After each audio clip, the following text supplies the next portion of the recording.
Firman Tuhan bagi kita pada pagi hari ini terambil dari Markus pasal 5 ayat 1 sampai ayat yang ke-20. Saudara, yang menjadi fokus bagi kita pada pagi hari ini adalah ayat yang ke-19. Demikian firman Tuhan. Pulanglah ke rumahmu, kepada orang-orang sekampungmu, dan beritahukanlah kepada mereka segala sesuatu yang telah diperbuat oleh Tuhan atasmu, dan bagaimana Ia telah mengasihani engkau. Saudara, itulah tujuan dari kedatangan Yesus ke dalam dunia ini, yaitu untuk menyatakan kasih-Nya kepada kita.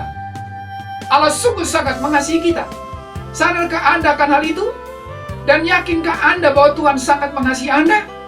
Hal ini perlu dipertanyakan karena jangan-jangan kita hanya sekedar tahu akan kasih Tuhan, namun tidak pernah mengalami kasih-Nya, yang menjadikan kita hidup tanpa kasih Tuhan, sehingga kita menjadi sukar untuk mengasihi Allah dan juga manusia. Saudara, apakah sesungguhnya yang telah Allah lakukan dalam hidup kita yang membuktikan bahwa Dia sungguh mengasihi kita? Dan apakah kita sungguh-sungguh menyadari akan hal itu? Saudara, melihat perikop yang kita sudah baca tadi, maka kita akan menemukan beberapa hal mengenai kasih Allah dalam hidup kita. Pertama adalah, Allah mengasihi kita apa adanya. Dalam Markus pasal 5 ayat yang ke-19, kita melihat bahwa Tuhan memerintahkan orang yang telah disembuhkan dari kerasukan legion itu untuk pergi memberitakan apa yang telah Tuhan perbuat bagi dirinya.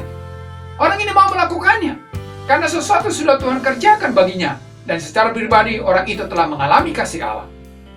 Dan bagaimana orang ini sangat dikasihi Allah dapat terlihat dari ungkapan yang terdapat di dalam Markus 5 ayat 1 sampai 2 yang berkata, lalu sampailah mereka di seberang danau di daerah orang Gerasa. Baru saja Yesus turun dari perahu, datanglah seorang yang kerasukan roh jahat dari pekuburan menemui Dia. Saudara, kalau kita melihat perikop sebelumnya, maka kita menemukan bahwa sebelumnya Yesus baru saja seharian melayani orang banyak.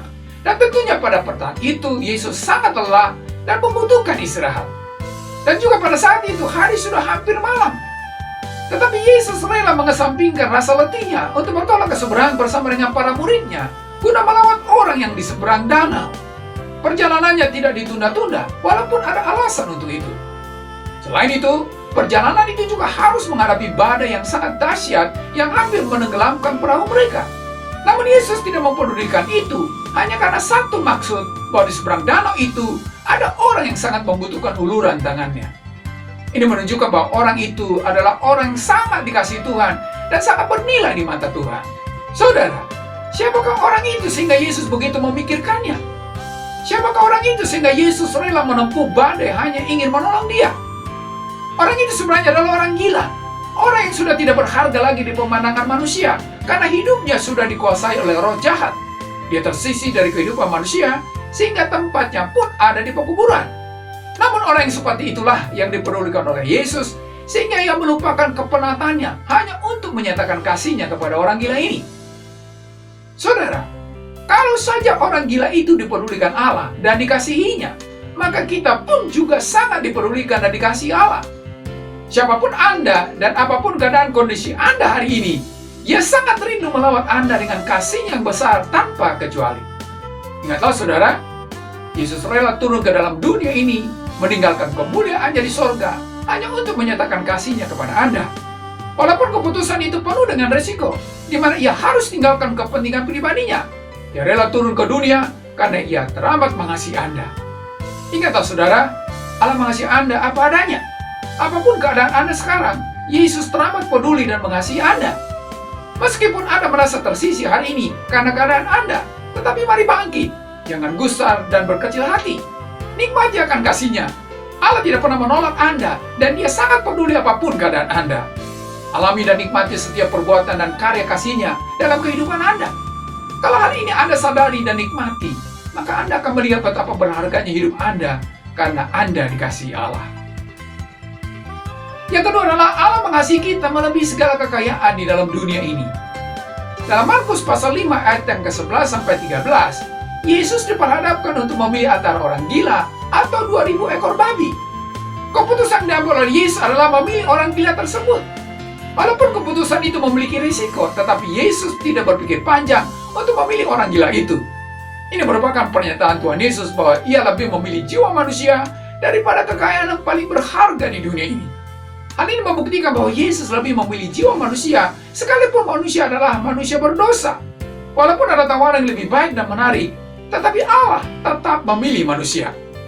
Jujur saja, kalau kita diperhadapkan kepada pilihan antara satu orang gila dengan 2000 ekor babi, maka kita akan memilih 2000 ekor babi itu.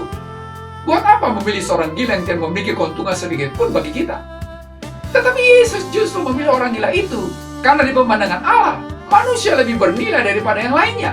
Sekalipun dia harus mengambil resiko untuk membayar ganti rugi dari tindakannya itu, dengan harga yang sangat mahal, yaitu dirinya sendiri.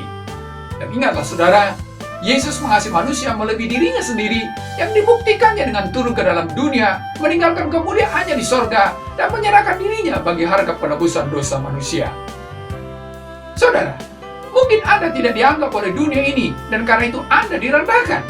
Jangan berkecil hati, karena ada pribadi yang mulia, yaitu Allah yang mengasihi Anda lebih daripada yang lain. Dia begitu peduli akan hidup Anda, sehingga dia lebih memilih hidup Anda daripada pilihan yang lain. Karena dia menganggap hidup Anda lebih berharga dari segala kekayaan di dunia ini. Dan kasihnya itu telah dia buktikan ketika dia rela berkorban hanya untuk Anda, agar Anda bisa menikmati kasihnya. Jadi, siapapun Anda dan apapun keadaan Anda hari ini, sadarilah bahwa Allah sungguh mengasihi Anda lebih dari yang paling berharga di dalam dunia ini. Oleh karena itu, saudara, siapapun Anda dan apapun keadaan Anda hari ini, Allah sungguh sangat mengasihi hidup Anda apa adanya. Dan hidup Anda itu lebih berharga dari segala kekayaan di dunia ini. Namun sadarilah, hidup Anda itu ingin dipakai oleh Allah untuk menjangkau orang lain, agar mereka juga boleh mengalami kasih Allah.